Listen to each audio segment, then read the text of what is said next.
किसान, बदलते भारत की शान।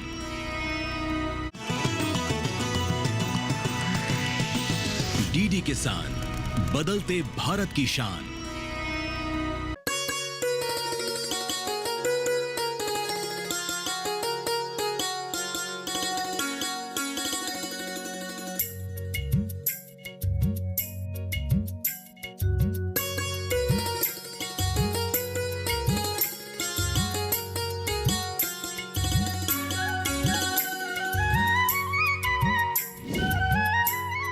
नमस्कार, आप देख रहे हैं दूरदर्शन किसान चैनल। सफल किसान कार्यक्रम में मैं अदिति शर्मा आप सभी का स्वागत करती हूं। हमारे इस कार्यक्रम में देश के कोने कोने से उभरती हुई प्रतिभाओं से हम आपको रूबरू करवाते हैं। प्रयास यही रहता है कि उनकी चुनौतियों को जानकर, उनकी सफलता की कहानी को जानकर आप भी उनसे प्रेरित हो सके। आज के हमारे इस एपिसोड में हम आपकी मुलाकात करवाने वाले हैं एक ऐसे सफल किसान से जो एक साथ कई विधाओं को अपनाए हुए हैं। जी हाँ, वो खेती किसानी तो करते ही हैं, साथ ही साथ मछली पालन भी करते हैं, जिससे अपने क्षेत्र में उन्हें एक अलग ही पहचान मिली है। तो किस तरह की रही है उनकी कामयाबी की दास्तान, जानने के लिए आइए रुख करते हैं बिहार के नवादा जिले का और मुलाकात करते हैं हमारे सफल किसान से।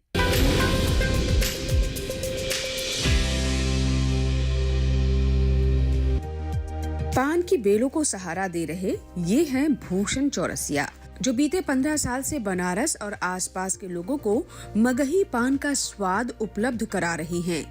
ये पान अपनी खास खुशबू, मुलायम बनावट और लाजवाब स्वाद के लिए प्रसिद्ध है। इसे जीआई टैग भी मिला है और इसकी खेती मुख्य रूप से औरंगाबाद, गया, नवादा और नालंदा जिले में होती है। ये पान सिर्फ चबाने के लिए ही नहीं, बल्कि औषधीय गुणों और धार्मिक कार्यों में भी उपयोग किया जाता है। हमारे सफल किसान भी इसी पान की खेती कर रहे हैं। वर्तमान में करीब 6 बीघा जमीन में अलग अलग तरह की खेती करते हैं। वो बताते हैं कि 2 बीघा में पान, 4 बीघा में धान, गेहूं की फसल लेते हैं। इतना ही नहीं, वो मछली पालन भी करते हैं। इस समय उनके पास करीब 4 तालाब हैं, जिनमें मछली पालन किया जा रहा है। इसके अलावा सब्जी फसलें, दलहनी फसलें, तिलहनी फसलें, मशरूम उत्पादन, मधुमक्खी पालन भी कर रहे हैं। वो बताते हैं कि समय समय पर आयोजित होने वाली ट्रेनिंग ने उनके जीवन में कई बदलाव लाए हैं। हमारे पास 6 बीघा जमीन है, जिसमें 2 बीघा में हम पान लगाते हैं और 4 बीघा में धान गेहूं का फसल करते हैं। तो पान का खेती के साथ साथ में मछली पालन का भी काम करते हैं। 4 ठे तालाब है जिसमें मछली रखे हुए हैं। उसमें 4 तरह का मछली है और साग सब्जी भी 10 कट्ठा में उपजा लेते हैं। 10 कट्ठा में चना का भी खेती करते हैं और 5-7 कट्ठा के लगभग में मूंगफली का भी खेती करते हैं। और इसी के साथ 10 कट्ठा में मूंग लगा देते हैं, मूंग का भी खेती कर लेते हैं। उसके साथ में मशरूम का ट्रेनिंग किए हुए हैं। 50 पैक मशरूम भी हम घर में उपजा लेते हैं। इससे भी कुछ मुनाफा हो रहा है। और मत्स्य पालन ट्रेनिंग किए हुए हैं, बेलदरिया में जाकर किए थे, तो उसके सहारे भी मछली जो पालन कर रहे हैं उसमें भी बहुत मदद मिल रहा है। और मधुमक्खी का भी ट्रेनिंग किए थे, तो मधुमक्खी का भी 4 बक्सा ला कर रखे हुए थे, तो उसमें भी कुछ मुनाफा साइड से हो जाता है पान की खेती के साथ साथ। अगर आप सोच रहे हैं कि भूषण जी यही तक सीमित है, तो ऐसा बिल्कुल नहीं है। वो सरसों की फसल भी लेते हैं। हालांकि इस समय उनके खेत में गेहूं की बुआई हो चुकी है और वो गेहूं की फसल के बाद वो मूंग की फसल लेंगे। साथ ही मूंगफली भी लगाते हैं। अभी हम लोग का सरसों का सीजन था, तो सरसों लगाए हुए हैं 10 कट्ठा में। उसका पटावन हो गया है।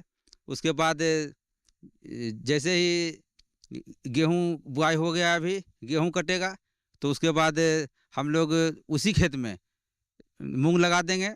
और आपका गर्मा चिनिया बादाम हो गया, मूंगफली, तो वो भी लगावेंगे गेहूं कटाई करने के बाद।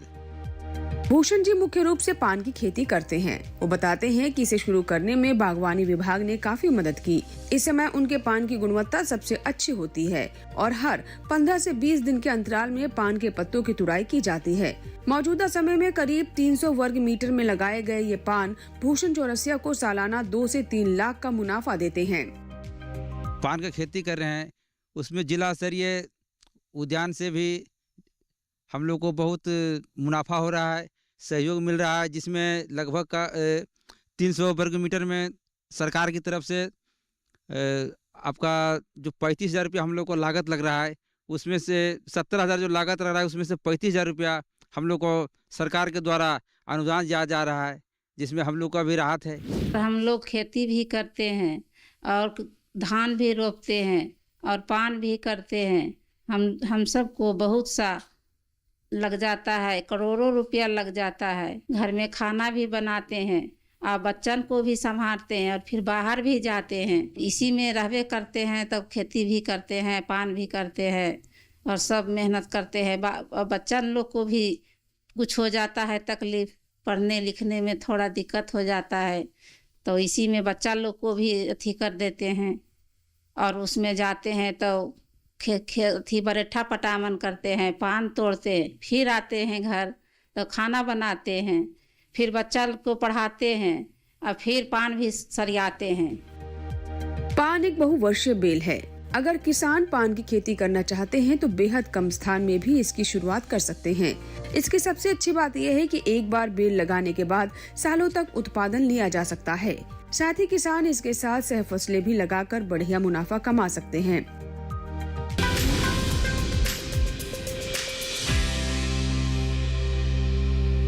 कार्यक्रम में फिलहाल वक्त हो चला है एक छोटे से ब्रेक का। ब्रेक के बाद हमारे सफल किसान भूषण जी से उनकी खेती किसानी के बारे में और भी अधिक जानकारी हासिल करेंगे।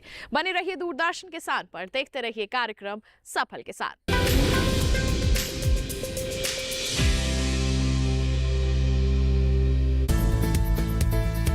किस फसल की क्या है चाल, किस मंडी का क्या है हाल, उतरते चढ़ते भाव का असर, आयात निर्यात का क्या है असर, कैसा रहेगा आगे बाजार, बताएंगे मंडियों के जानकार। देखिए मंडी खबर सोमवार से शनिवार शाम 5 बजे सिर्फ दूरदर्शन किसान चैनल पर।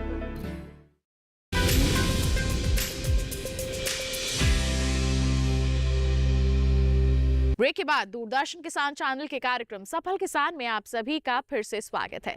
आइए कार्यक्रम को आगे बढ़ाते हैं, रुख करते हैं हमारे सफल किसान भूषण जी का, जानते हैं उनकी खेती किसानी के बारे में और अधिक बातें।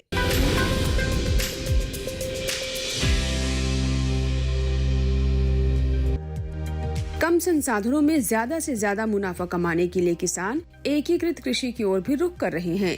एकीकृत कृषि में किसान के विभिन्न घटक जैसे फसल उत्पादन, मवेशी पालन, फल सब्जी उत्पादन, मधुमक्खी पालन, वानिकी को इस प्रकार व्यवस्थित किया जाता है कि एक दूसरे के पूरक होकर साथ साथ वृद्धि करते हैं। इस तकनीक में लागत कम आती है और कम समय में ज्यादा मुनाफा होता है। इसलिए छोटे और सीमांत किसानों के लिए ये प्रणाली किसी वरदान से कम नहीं है।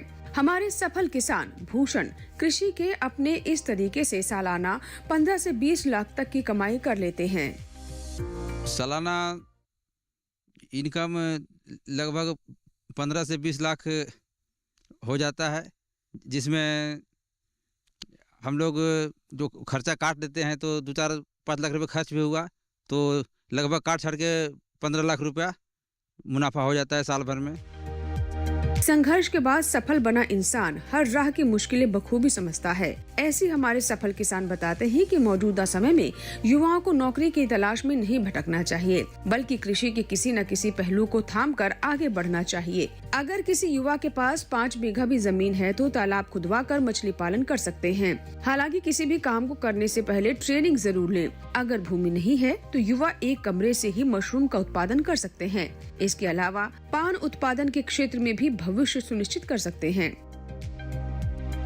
हम लोग चाहेंगे कि जो युवा जो नौकरी के पीछे अभी भाग रहे हैं, प्राइवेट में तलाश कर रहे हैं, कहीं कहीं सफलता नहीं मिल रही है।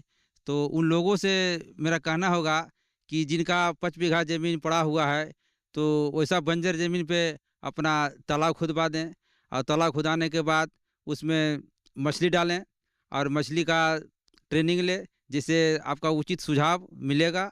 और अगर मछली उत्पादन करते हैं तो बंजर ज़मीन से ही आपको कहीं जाने का दरकार नहीं रहेगा। आप घर में ही 2 से 3 घंटा मेहनत कर 4 घंटा मेहनत करके आप मुनाफा ले सकते हैं।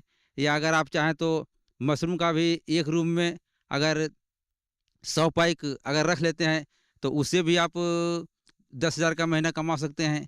उसमें कम लागत और कम मेहनत में बहुत मुनाफा है।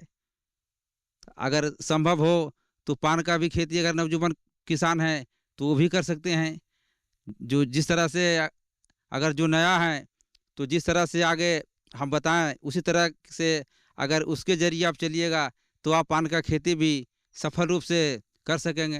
हमारे कृषि विभाग से 3-4 किसान जो हैं, एक मुकेश कुमार, नागेंद्र सिंह, उपेंद्र सिंह, भूषण चौरसिया, ये 3-4 किसान हैं जो कि हमारे कृषि विभाग के योजनाओं का लाभ लेकर अपने आय को दुगना कर रहे हैं। और सरकार का जो भी लक्ष्य है किसानों का आय को दुगना करना, उसको भली भांति धरती पे उतार रहे हैं। सरकार पराली प्रबंधन के लिए लगातार किसानों को जागरूक कर रही है और इन्हीं प्रयासों का परिणाम है कि कई किसान अब पराली को आग के हवाले नहीं करते। हमारे सफल किसान भी ऐसे ही हैं, जो पराली का पान के खेत में बेहतर उपयोग कर रहे हैं, जिसके कई तरह के लाभ भी हैं। अभी जो धान कटाई जो हम लोग का हो गया है तो बहुत सा लोग उसका पाल को खेत में ही जला देते हैं, लेकिन हम लोग उसको पान की खेती में यूज करते हैं। उसी को पाल को या नेवारी उसको बोलते हैं, ला करके पान का ऊपर से घेरावा करते हैं, साइड से घेरावा करते हैं। उससे हमारा फसल चक्र में कमी नहीं होता है, हमारे खेत का नमी भी बना रहता है। अगर पाल जला दिए तो हमारे खेत का नमी भी खराब हो जाता है, और उसी को हम लोग पान का खेती में यूज करते हैं पुआल को, तो हमारा उधर से भी मुनाफा हो जाता है और उसी से इधर भी हमारा दोनों तरफ मुनाफा हो जाता है। धान काटने के बाद जो पुआल जला देते हैं उसमें जो मिट्टी का जो हम लोग का जो जीवाणु होता है पुआल जलाने से वो मर जाता है, और वही पुआल को हम लोग पान की खेती में उपयोग करते हैं, तो उससे हमारा मुनाफा होता है और ज़मीन में भी अच्छा पैदावार होते रहता है। और जलाने के बाद जब कीटाणु उसका मर जाता है तो पैदावार भी कम होता है। तो इसीलिए हम लोग पुआल को नहीं जला के पान की खेती में यूज करते हैं। पान यहाँ से आपका बनारस तक पुआल जाने में हम लोग का सहयोग रहता है। मार्केटिंग जब हम करते हैं तो जो पुआल हमारा बेचते जा रहा है तो हम लोग इधर उधर जलाते नहीं, बर्बाद नहीं करते हैं। वही पुआल को एक टोकरी में बैठाकर हम पान सप्लाई करते हैं, बनारस भेजते हैं या नवादा भेजते हैं, तो उसमें भी हमारा उपयोग हो रहा है। पुआल का हमारा नुकसान नहीं हो रहा है, बर्बाद हमको नहीं हो रहा है। और अगर पत्तल अगर हम खरीदेंगे मार्केट में पान में टोकरी में लगाने के लिए, उसमें 30 से 40 रुपये बंडल का मिलता है, वो भी हमारा उसमें लागत नहीं जा रहा है। हमारा पुआले से ही काम हो रहा है, तो भी 30 रुपये हमको बच रहा है। जागरूकता अभियानों के कारण ही पराली जलाने के मामलों में कमी आई है। अब किसान कंबाइन हार्वेस्टर से कटाई के बाद फसल अवशेष को मिट्टी में मिलाकर बिना पराली जलाए जीरो टिलेज मशीन से बिजाई करके और SMS लगी कंबाइन से कटाई के बाद हैप्पी सीडर से बुआई करके पराली का सही प्रबंधन कर रहे हैं। इसके अलावा कंबाइन हार्वेस्टर पर सुपर स्ट्रॉ मैनेजमेंट सिस्टम लगाकर धान की कटाई करके पराली को आग लगाए बिना निपटाया जा सकता है। फसल काटते समय ही इस मशीन के जरिए पराली के छोटे छोटे टुकड़े हो जाते हैं, जो पशुओं के चारे के रूप में भी उपयोग किए जा सकते हैं।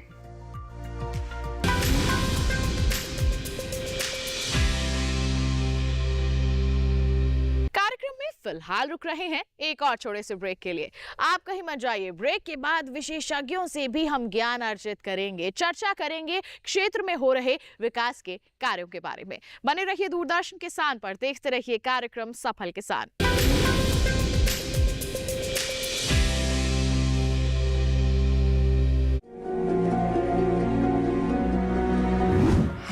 उम्र के साथ क्यों जरूरी है ओरल हेल्थ?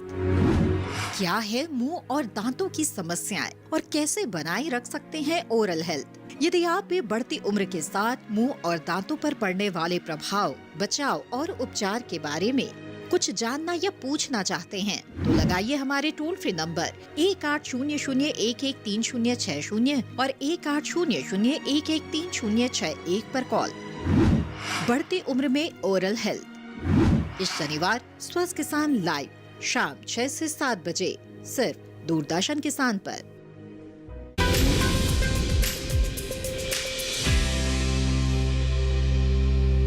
ब्रेक के बाद दूरदर्शन किसान चैनल के कार्यक्रम सफल किसान में आप सभी का फिर से स्वागत है। आइए अब क्षेत्र के विशेषज्ञों का रुख करते हैं। कृषि जगत में क्या कुछ बदलाव लाने के वो प्रयास कर रहे हैं, कैसे किसानों को आगे बढ़ाने में वो निरंतर प्रयासरत है, इसके बारे में उनसे जानते हैं।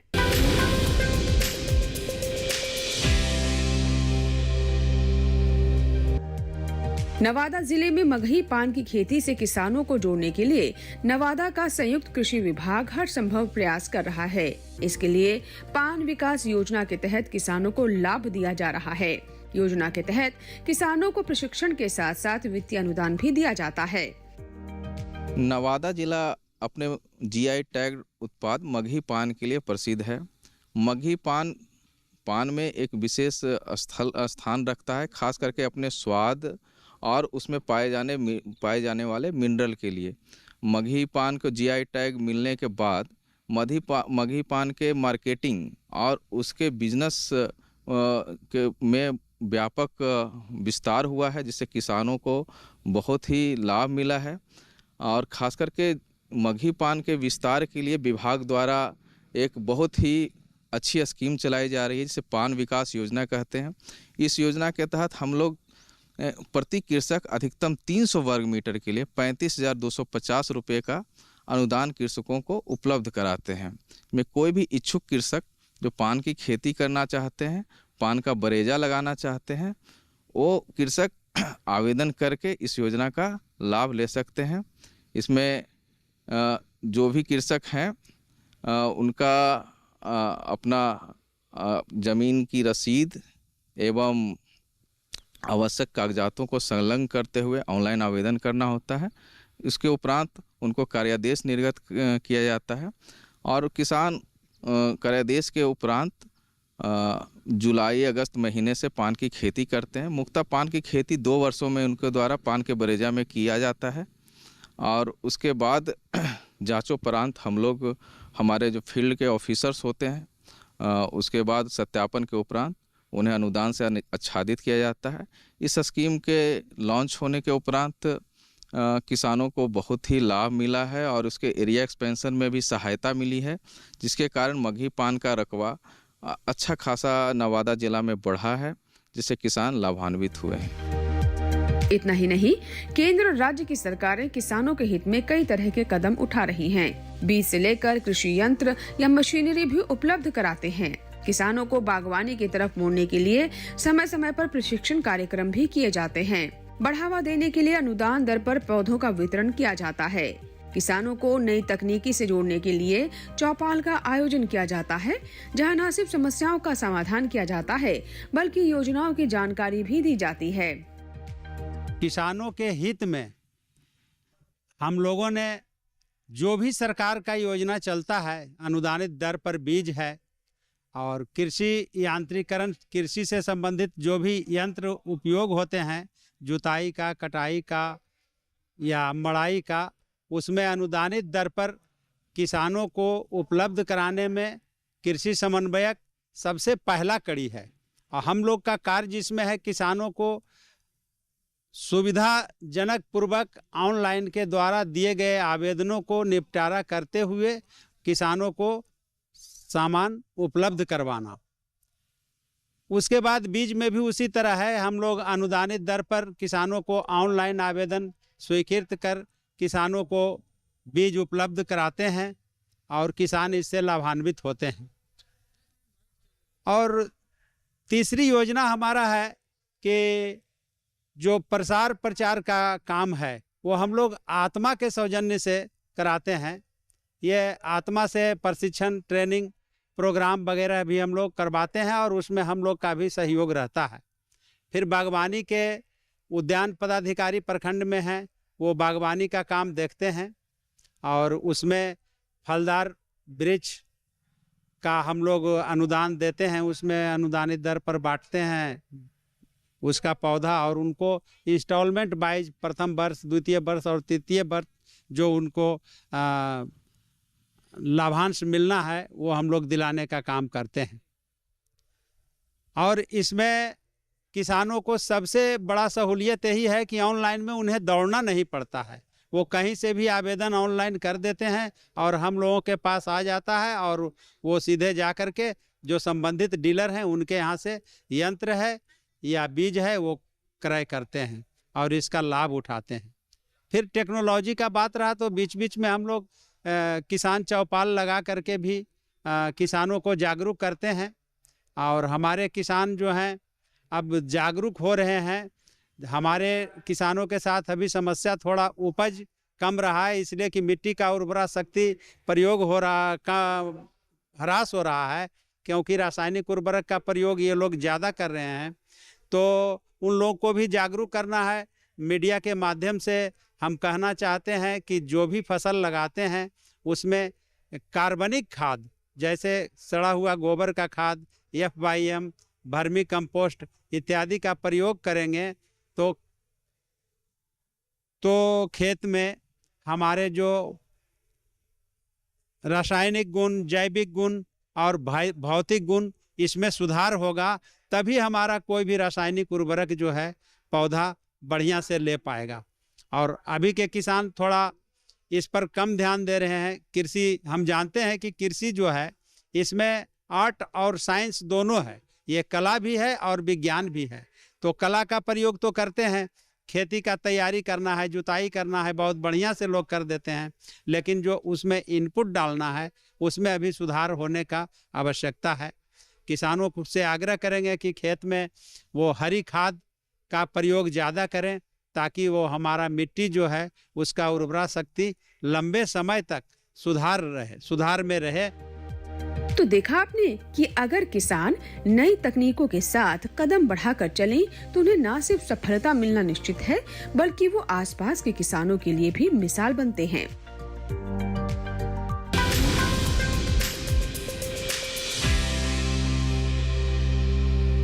तो किसान भाइयों बहनों, ये था हमारा आज का कार्यक्रम सफल किसान, जिसमें हमने मुलाकात की भूषण जी, जो हमारे सफल किसान हैं। किस तरह से उन्होंने ये सफलता की दास्तान लिखी है, इसके बारे में हमने जाना है। उम्मीद करते हैं कि इनकी कहानी को जानकर आप भी इनसे जरूर प्रेरित हुए होंगे। बता दें आपको, अगर आपके पास भी कोई ऐसी दास्तान है, आप हम तक जरूर पहुंचाइए। आप हमें ईमेल कर सकते हैं। ईमेल आईडी है safalkisan@gmail.com। आप हमें पत्र भी लिख सकते हैं। पता है हमारा सफल किसान, कमरा नंबर 77, CPC दूरदर्शन, खेलगांव, नई दिल्ली 110049। तो इसी वादे के साथ कि अगले अंक में हम फिर होंगे हाजिर एक ऐसी ही अनोखी दास्तान लेकर। तब तक के लिए दीजिए इजाजत, लेकिन आप बने रहिए दूरदर्शन किसान पर। नमस्कार।